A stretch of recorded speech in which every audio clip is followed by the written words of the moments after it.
నార్కల్ జిల్లా కలెక్టర్ హేమంత్ కేశవ్ పాటిల్ శనివారం ఉదయం ఉపనుంతల మండలంలోని మామిలపల్లి లక్ష్మాపురం గ్రామంలో విస్తృతంగా పర్యటించారు. ఉపాధి హామీ పనులు, ఇందిరమ్మ ఇండ్ల నిర్మాణాలు, జనాభా గణన ప్రక్రియలతో పాటు వరి కొనుగోలు కేంద్రాలను క్షేత్రస్థాయిలో పరిశీలించారు. రైతులకు సంక్షేమానికి పెద్దపీట వేయాలని, పనుల్లో నాణ్యత పాటించాలని అధికారులకు ఆదేశాలు జారీ చేయడం జరిగింది. అంతకుముందు మామిలపల్లిలోని చారిత్రక శ్రీ లక్ష్మీనరసింహ స్వామి దేవాలయాన్ని కలెక్టర్ దర్శించుకొని ప్రత్యేక పూజలు చేశారు. ఆలయ అభివృద్ధిపై అర్చకులతో చర్చించారు. అనంతరం గ్రామంలో జరుగుతున్న జనగణన ప్రక్రియను పరిశీలించిన జిల్లా కలెక్టర్ జూన్ 1వ తేదీ నాటికి మొదటి విడత జనగణనను పూర్తి చేయాలని గడువు విధించారు. ఆ తర్వాత మామిలపల్లికి లక్ష్మాపూర్ వరి కొనుగోలు కేంద్రంలో సందర్శించారు. ధాన్యం తూకం చెల్లింపు ప్రక్రియను అడిగి తెలుసుకున్నారు. రైతులకు ఎలాంటి ఇబ్బందులు కలగకుండా కొనుగోలు చేసిన ధాన్యాన్ని వెంటనే మిల్లులకు తరలించాలని, లారీలను అందుబాటులో ఉంచాలని కోరారు. మామిలపల్లి చెరువు కట్టపై జరుగుతున్న ఉపాధి హామీ పనులను పరిశీలించి కూలీల హాజరు వేతనాలపై ఆరా తీశారు. అనంతరం నిర్మాణంలో ఉన్న ఇందిరమ్మ ఇళ్లను పరిశీలించిన కలెక్టర్ లబ్ధిదారులతో నేరుగా మాట్లాడారు. ఇళ్ల నిర్మాణంలో నాణ్యత విషయంలో అసలు రాజీ పడదాన్ని నిర్ణీత గడువులోగా పూర్తి చేయాలని అధికారులకు ఆదేశించారు.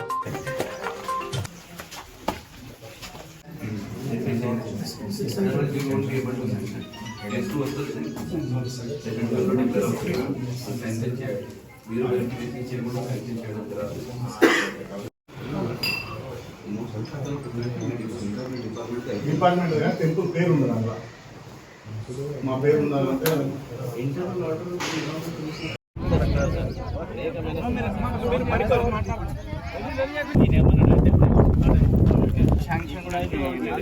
డబ్బులు బాగానైతే డబ్బులు బాగానే అయితే పైప్ పెద్దగా ఉంది. ఎక్కువ మందికి మొబైల్ ఇచ్చింది సర్పంచ్ గారు ఎక్కువ మందికి మొబైల్ ఇచ్చింది. మొత్తం మటన్ కంపోనెంట్ వస్తుంది, ఇండివిజువల్ అసెట్స్. ఎన్ని వర్క్స్ ఉన్నాయి చేయాలి సార్? టీఎం సార్ ఇక్కడ 8 వర్క్స్ ఉన్నాయి సార్. ఉన్నాయి సార్, సఫిషియెంట్ ఉన్నాయి. మంచిగా వర్క్. నెక్స్ట్ వారం ఫీడర్ ఛానల్స్ ఉన్నాయి సార్.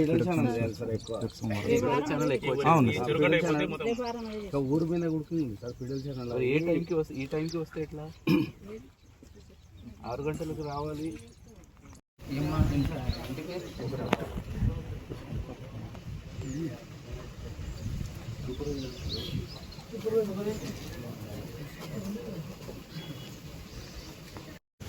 మంత్రికి ఎండి గారి దగ్గర ఉంది, వాళ్ళు చేస్తానని అన్నారు. మన మంత్రి గారు కూడా చెప్పారు, ఎమ్మెల్యే గారు కూడా చెప్పారు. మన దగ్గర నుంచి ఏమీ పెండింగ్ లేదు.